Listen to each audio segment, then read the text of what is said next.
Welcome to day 2 of Breakfast with Bob, the Boston Marathon edition, the 120th edition of the Boston Marathon. We're presented to you by Hyland's Leg Cramps.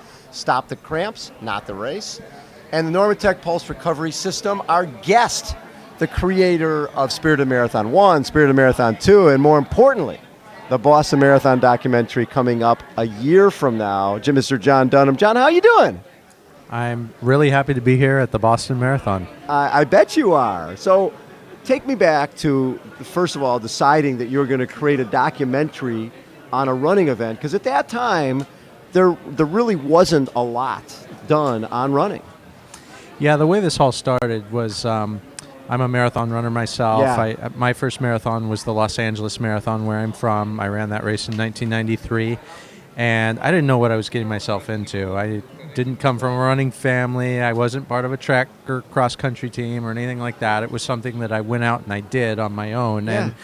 And it sounds cliche, but it truly changed my life forever. I totally fell in love with the Los Angeles Marathon and the marathon generally. And some years later, as I was beginning my career as a filmmaker, I decided to make a documentary film about the marathon, which became Spirit of the Marathon, which we did around the Chicago Marathon in 2005.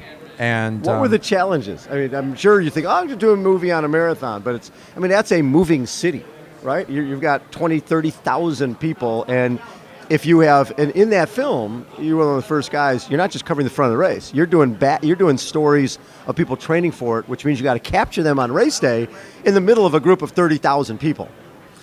Yeah, challenge is where to begin.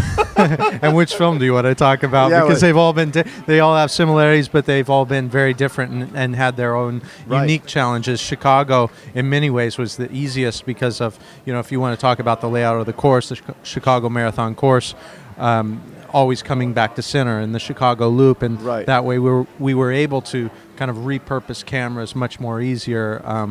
Rome was all over the place. In a foreign very country, yes. Dealing with all of that language and all the rest of the challenges. But I thought the step up from Spirit of the Marathon 1 to 2 was amazing, just because the storytelling, the lighting, just the more aerials, right, with the helicopters.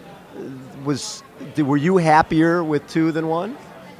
I love them both. Evolution. I mean, I suppose, it's kind of like talking about your children. You can't really say that you have a favorite. I love them both, and they were both very different experiences. Chicago, I love the city of Chicago. It was a wonderful race. Dina won, of course. Which was great. Every one of your stories seemed to play out well. Yeah. So it really... that was a very special film. And I had only set out wanting to make one marathon film. Right. I had no intention of making a series of films. Becoming the marathon guy. Not at all. I was going to make the one film and then move on and make other films. But what happened with Chicago was, because it was successful, it was so well received in the running world, I was given the opportunity to make another. And there were things, even when I was making Chicago, there were things that I had wanted to do in that film, but I couldn't because I didn't have the resources, I didn't have the time. So I was able to do those things in Rome. And for me, at the top of the list, with the second film, with Spirit of the Marathon 2, was I had wanted to film a marathon outside of the United States and showcase the marathon truly as an international event. So then the genesis of Boston. When did you start thinking that, okay, there needs to be something special made about this amazing event? Well, Boston has always been there. It's going back to the first film that I made, Spirit of the Marathon. When I was thinking about, which race do I want to try and feature in this film, of course, Boston was a race that I was thinking about because it's the Boston Marathon. Exactly. Of course, ultimately... at the time, I don't even know if that would have been a possibility. Probably not. But even if it had been, one of the stories that I wanted to capture in Spirit of the Marathon was somebody that was trying to get to Boston, trying to qualify for Boston. So, of course, in Spirit of the Marathon 1, the Chicago film, there is that story. And there is a vignette that talks about the importance of the Boston Marathon. So in the process of making the first film, I met people here in Boston at the Boston Athletic Association, and had started to develop relationships. And even back then, we had started to talk about maybe one day we would make a Boston Marathon film. Tom Derderian being somebody that was very instrumental in getting this going. So we've talked over the years about doing it. At one time we talked about doing it as the second film. Right. But as I said, I ultimately wanted to film a race overseas. But I think as I was finishing up Rome, I was starting to think again, okay, I've made two. Maybe I might as well go ahead and make a third, and we'll just, round out the trilogy, so to speak. And what better way to do it than with Boston? Right. So I started talking with the BAA again in 2012, early 2013. I remember a conversation we had just weeks before the 2013 race. Our discussion was specifically about the races coming up. When can we circle back around and really talk about when we should start the process of making this film? Right. And of course, 2013 was, as everybody knows. Yes. So my personal reaction to what happened in 2013 was actually not to make a film. I still very much wanted to someday make a film about the Boston Marathon, but I wanted it to be about the Boston Marathon, its history, its tradition, and all of that. And so it didn't take me too long, though, before I actually started looking forward and considering that 2014 was really going to be a very important year in this race's history. In all of running history, yes. Yeah, and I felt like, somebody should document this. And I thought, this is something very special, whereas a film that I was going to make about Boston would be about history that had already occurred, but this was my chance to actually participate in some of that history as it was actually happening, and to actually contribute by recording some of that history. So that became the film, and so we did film the race in 2014, and it will still be about the whole story of the Boston Marathon from 1897 on through 2014. Right. But of course, 2013 and 2014 together are now an important part of the race's history. Did you have access to a number of the survivors from the race itself, who now this year are actually, a number of them are even participating? Yes. Prior to the 2014 race, we did many, many interviews with, certainly with survivors, but a lot of people from the community, from all aspects of what occurred in 2013. People who were on that final stretch, running the race, that final stretch of Boylston. Right.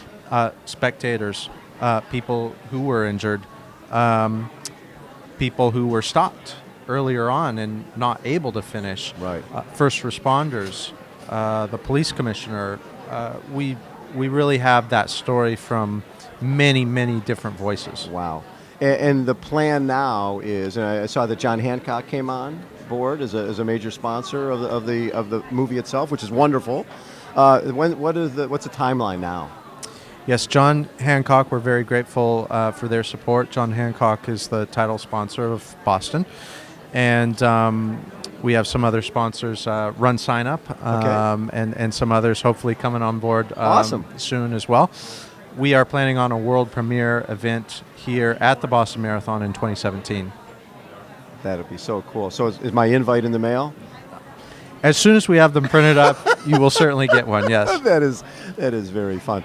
The other thing that I think is interesting is when you come out with films on niche sports, back in the day, you didn't have a lot of options. You either go to a little surf theater, right, in different towns and call all the running guys, or you try to go through theatrical release and you end up with a 2:30 afternoon time on Saturday in a theater that that really is sort of off the beaten path.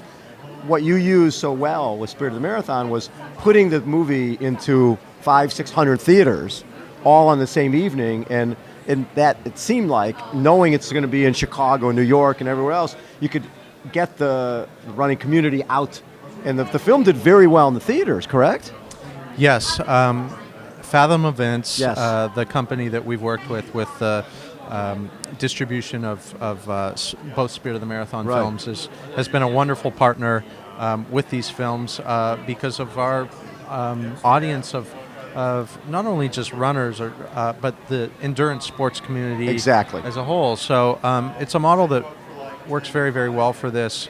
I've often said you can't do something like run a marathon or do a triathlon. You can't just roll out of bed and do these things. You have to be committed. You have to put in the time, and it's really going to mean something. So when there's something like one of these films, people are engaged, and I think that people see that it's coming, and it's hopefully something that they want to experience. What are some of your favorite moments in the films that you've produced so far? I mean, for me, I love the relationship of the little pizza shop owner in Italy, and I think it was him and his brother-in-law.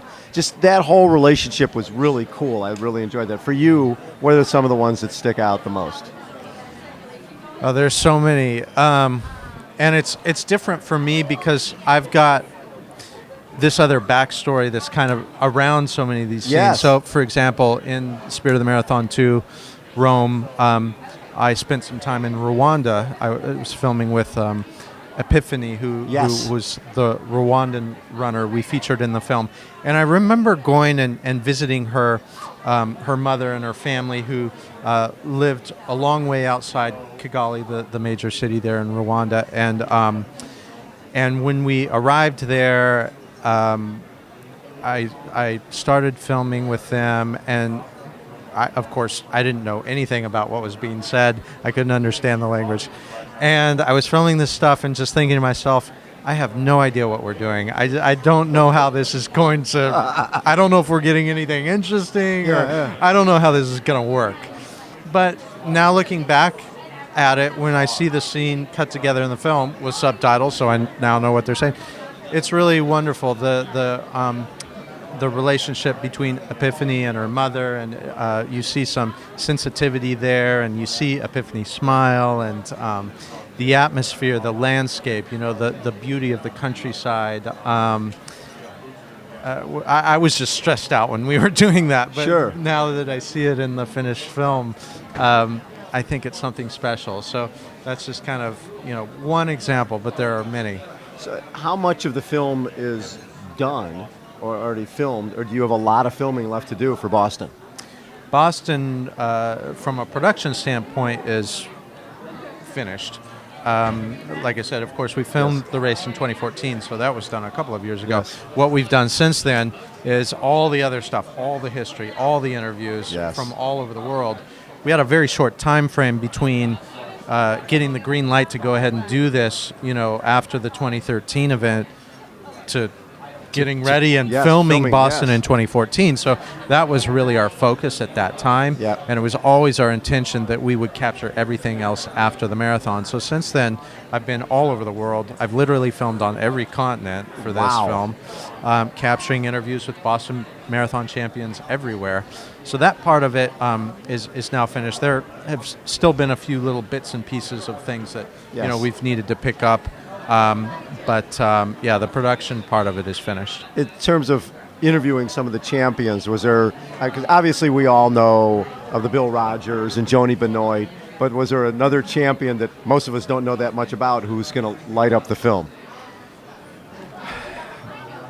They're all champions, I mean, in terms of personality, somebody whose personality might have surprised you. Yeah. Well, I spent some time with Rob De Castella in Australia.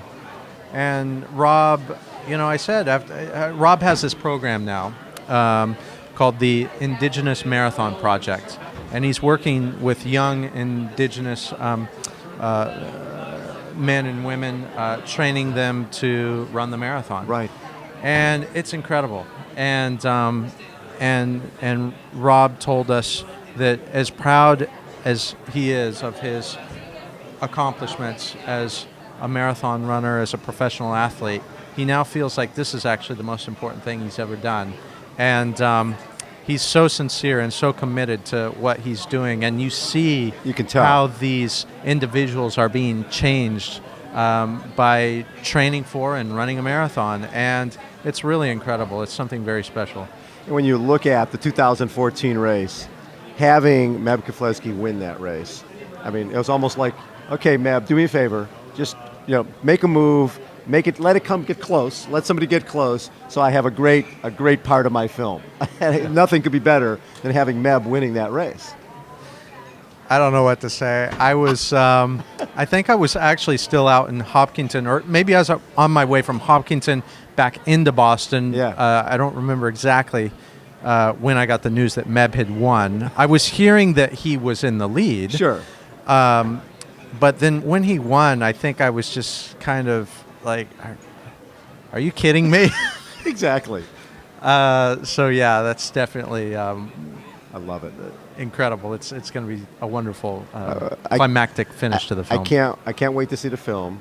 Congratulations on everything you've done, because you really have taken the niche film and made it something that plays nationally and internationally. And people are meeting athletes that they knew nothing about and didn't know what drove them. So thank you for what you're doing for running and all endurance sports. Thank you very much, Bob. Jon Dunham has been our guest. Again, this is Breakfast with Bob, Boston edition. Hold on, everyone. We will be right back.